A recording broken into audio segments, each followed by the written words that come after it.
በስመ አብ ወወልድ ወመንፈስ ቅዱስ አሐዱ አምላክ ብለን የሕፃኑ የቅዱስ ቂርቆስና የእናቱ የኢየሉጣን ታሪክ እንጀምራለን። በዚች በ15 ቀን ሰማዕቱ ሕፃን ቂርቆስ ነው። ታሪኩም እንዲህ ነው። አባቱ ቆዝሞስ እናቱ ኢየሉጣ ይባላሉ። እስክንድሮስ በነገሰ ጊዜ ክርስቲያኖችን እያስካደ ጣዖትን ያስመልካቸው ነበር። ኢየሉጣም ያን ጊዜ ንጉሡን በመፍራት ሕፃን ቂርቆስን ይዛ ከሮም ከተማ ተሰዳ ጠርሴስ በምትባል ሀገር በዚያ ተቀመጠች። የወንጌሉን ቃል በማሰብ ከዚያች ከተማ ቢያሳድዷችሁ ወደ ሌላይቱ ሽሹ፣ እውነት እውነት እላችኋለሁ የሰው ልጅ እስኪመጣ ድረስ የእስራኤልን ከተሞች አይፈጸሙም እንዳለ። የማቴዎስ ወንጌል ምዕራፍ 10 ከቁጥር 23። የንጉሡ ሰራዊቶችም ሲዘዋወሩ እያሉ አገኟትና አንገቷን ይዘው ወደ ንጉሡ አቀረቧት። ንጉሡም ከወዴት መጣሽ አላት። እርሷም አገሬ አንጌቤን ነው፣ አንተን በመፍራት ወደዚያ ተሰደድኩ፣ ስሜ ኢየሉጣ ነው አለችው። አሁንም የሚሻልሽን ምረጪ አላት። መኮንኑም ጽኑ ስቃይን እንድትሰቃይ መስዋዕትን ለአማልክቶቼ አቅርቢ አላት። ኢየሉጣም ዕድሜው 3 ዓመት የሆነ ሕፃን ልጅ አለኝ አለች። እርሷም እርሱን አስመጣው አለችው። መኮንኑም ሕፃን ከሆነስ ያምንልኛል ብሎ ደስ አለውና እንዲያመጡት አዘዘ። ሕፃን ቂርቆስን ይዘው ወደ መኮንኑ ወሰዱት። ደስ የምትል ሕፃን ሰላምታ ይገባሃል አለው። እኔ ደስተኛ ነኝ፣ ለአንተ ግን ደስታ የለህም፣ እግዚአብሔር ለዝንጎዎች ደስታ የላቸውም ብሏልና አለው። መኮንኑም እጅግ ተቆጣና ስምህ ማን ነው አለው። ሕፃኑ ቅዱስ ቂርቆስም ስሜ ክርስቲያን ነው፣ እናቴ የሰየመችኝ ቂርቆስ ነው አለው። መኮንኑም ቂርቆስን ለአማልክት ሰዋ፣ ስታድግ እሾምሃለሁ አለው። ቂርቆስም የሰይጣን መልእክተኛ ከኔ ራቅ አለው። መኮንኑም ተቆጣ። ደሙ እንደ ውሃ እስከሚፈስ ድረስ ቆዳውን እንዲገፉት አዘዘ። ገፈፉትም። ኢየሉጣም የልጇን ትዕግስት ባየች ጊዜ እግዚአብሔርን አመሰገነችው። መኮንኑ ጨውና ሰናፍጭ በኢየሉጣና በቂርቆስ አፍንጫ እንዲከተትባቸው አዘዘ። እንደታዘዙም አደረጉባቸው። ቂርቆስም እንደ ማርና ስኳር ጣፈጠን አለ። እነሆ እኔ እንደ በጎች በተኩላዎች መካከል እልካችኋለሁ። እንግዲህ እንደ እባብ ብልሆች፣ እንደ ርግብ የዋሆች ሁኑ። ከክፉዎች ሰዎች ተጠበቁ፣ ወደ አደባባዮች አሳልፈው ይሰጧችኋልና በምኵራቦቻቸው ይገርፏችኋልና እንዳለ ማቴዎስ ምዕራፍ 10 ከቁጥር 16። መኮንኑም ቢያፍር የቂርቆስን ምላስ አስቆረጠው። ዳግመኛም በትልቅ ጋን ውሃ አፍልተው ቂርቆስና ኢየሉጣን እንዲጨምሯቸው አዘዘ። ኢየሉጣም አይታ ፈራች። ቂርቆስም ወደ እግዚአብሔር ጸለየላት። አምላካዊ ኃይል አደረባትና ከልጇ ጋር ወደ ጋኑ ገባች። የጋኑም ውሃ ሲፈላ እንደ መብረቅ ነጎድጓድ ነበረ። መልአኩ ቅዱስ ገብርኤል ፈጥኖ ደረሰና እንደ ውርጭ ቀዝቃዛ አደረገው። ምንም ሳይነካቸው በሕይወት ወጡ። በራሳችን ላይ ሰውን አስጫንክ፣ በእሳትና በውሃ መካከል አሳለፍከን፣ ወደ ዕረፍትም አወጣህን እንዳለ ቅዱስ ዳዊት መዝሙር 65 ከቁጥር 12። ዳግመኛ ራሳቸውን ቆዳቸውን እንዲገፏቸው የእሳት ፍምን እንዲደረግባቸው ችንካርንም አሰርቶ ቂርቆስን ከትከሻ እስከ ተረከዙ ድረስ ቸነከሩት። ኢየሉጣንም ጡቷን ቸንክረዋታል። መልአኩ እንዲሁ መጥቶ አዳናቸው። ለእስክንድሮስም ማሸነፍ ተሳነው። በሰይፍ ቸብቸቧቸውን አስቆረጠ። እስመ በእንቲአሁ ይቀትሉነ ኩሎ አሚረ ወኮነ ከመ አባግዕ ዘይጠብሑ እንዳለ ቅዱስ ዳዊት መዝሙር 40። ያን ጊዜ መድኃኒታችን ክርስቶስ ከአእላፍ መላእክት ጋር ወረደና ቅዱስ ቂርቆስንም የምትሻውን ለምነኝ አለው። ክቡር ሞቱ ለጻድቅ በቅድመ እግዚአብሔር እንዳለ ቅዱስ ዳዊት መዝሙር 115 ከቁጥር 5። ቂርቆስም ስሜን ለሚጠሩ መታሰቢያዬን ለሚያደርግ የፈለገውን ስጠው አለው።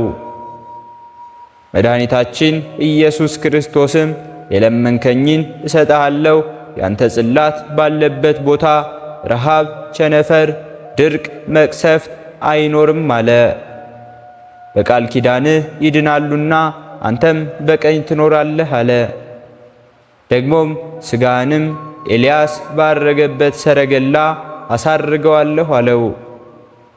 እግዚአብሔር ይሬየኒ ዋልቦ ዘይሃጣኒ ውስተ ብኤር ስዑር ህየ ያሃድረኒ እንዳለ መዝሙረኛው ዳዊት መዝሙር 22። ቂርቆስም ደስ ተሰኘ። ከዚህ በኋላ በሌሊት እኩሌታ ከእናቱ ጋር አንገቱ ተቆርጦ ነፍሶቻቸው በክብር አረጉ። ጸሎታቸውና በረከታቸው አማላጅነታቸው ከእኛ ጋር ትሁን። በሁለተኛነት የምናከብረው በዓላችንም ቅዱስ ሚናስ ነው። ታሪኩም እንዲህ ነው። የአባቱ ስም አውክስዮስ ይባላል። አገረ ገዢ ነበር። ልጅም አልነበራቸውም። ሚስቱም ከእመቤታችን ከቅድስት ድንግል ማርያም ቤተ ክርስቲያን ገብታ የተባረከ ልጅ ይሰጣት ዘንድ ከማርያም ስዕል ፊት ቁማ አለቀሰች። ከዚህ በኋላ እግዚአብሔር ልመናዋን ሰምቶ ይህን የተባረከ ልጅ ሰጣት። የእመቤታችን ስዕልም በሰው አንደበት ሚናስ ብላ ተናግራ ሰየመችው። እናትና አባቱም ሚናስ ብለው ሰየሙት። ባደገ ጊዜም የቤተ ክርስቲያንን ትምህርት አስተማሩት።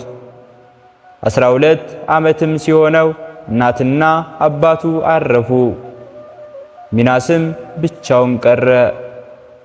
ሚናስንም በአባቱ ፈንታ አነገሱት።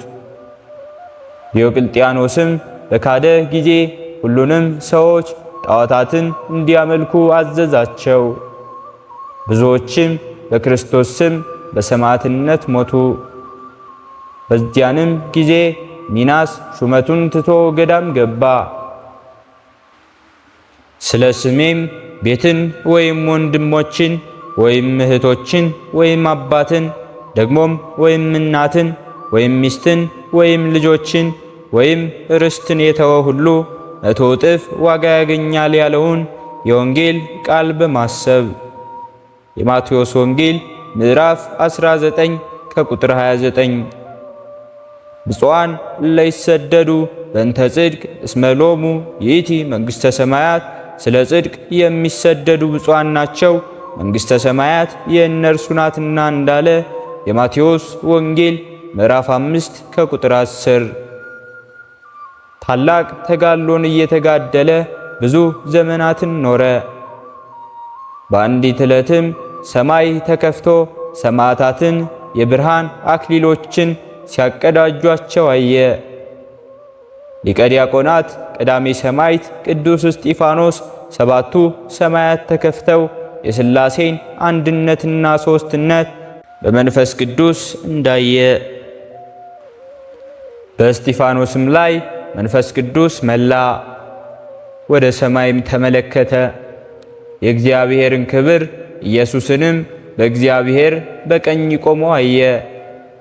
እነሆ ሰማይ ተከፍቶ የሰው ልጅም በእግዚአብሔር ቀኝ ቆሞ አያለሁ እንዳለ።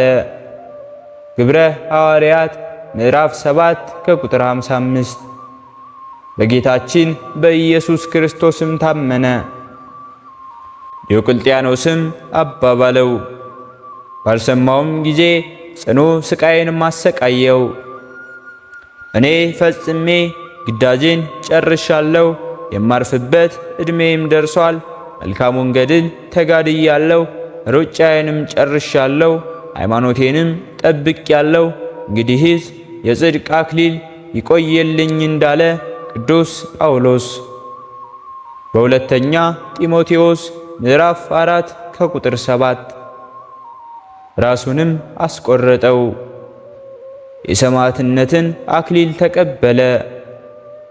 የቅዱስ ሚናስንም ሥጋ ወደ እሳት አስጣለው፣ እሳትም አልነካውም ነበር። ቅዱሳንም የሚናስን ሥጋ በክቡር ገነዙት። የስደቱ ወራት እስኪያልፍ ድረስ በአማረ ቦታ ኖሩት። በዚያም ወራት የቀሩት ሰዎች ወሰዱት። 5ቱ ሀገሮች ሲዘምቱ የቅዱስ ሚናስን ሥጋ ይረዳቸው ዘንድ በመርከብ ከባሕር ይዘውት ገቡ።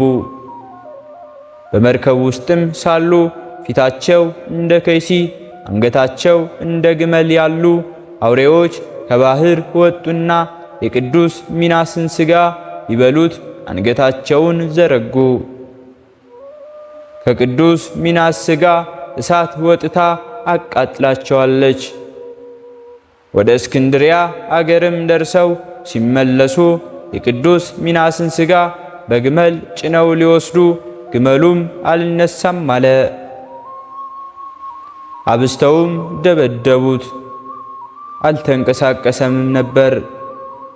የጻድቅ ሰው ጸሎቱ ኃይልን ታደርጋለችና እንዳለ ያዕቆብ ሐዋርያ ምዕራፍ 5 ከቁጥር 13፣ እንዲሁም ምዕራፍ 16 ከቁጥር 19። ሕዝቡም ያን ቦታ እግዚአብሔር የፈቀደለት መሆኑን አወቁ።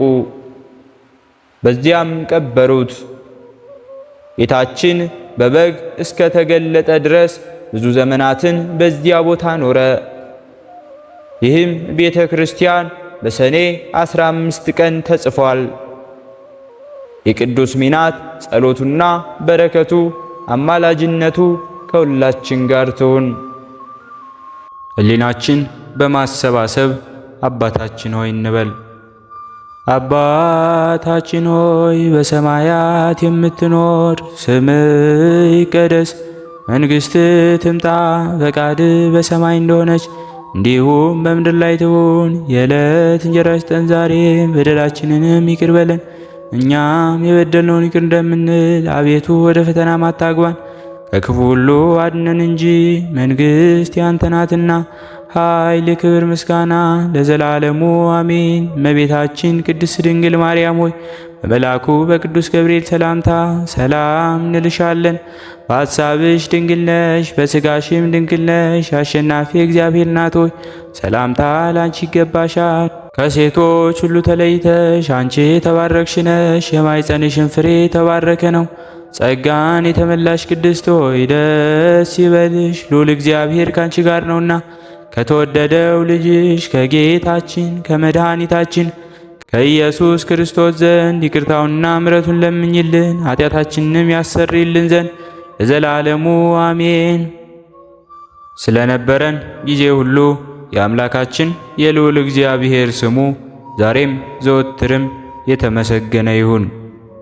አነሳስቶ ላስጀመረን አስጀምሮ ላስፈጸመን ለልዑል እግዚአብሔር ምስጋና ይሁን።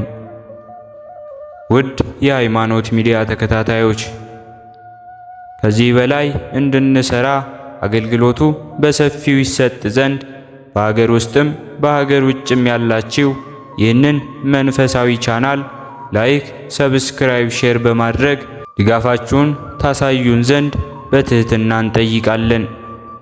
ያላችሁን ሐሳብ አስተያየት በኮሜንታችን ስር ላይ አስቀምጡልን። ወስብሐት ለእግዚአብሔር ወለወላዲቱ ድንግል ወለመስቀሉ ክቡር። ይቆየን።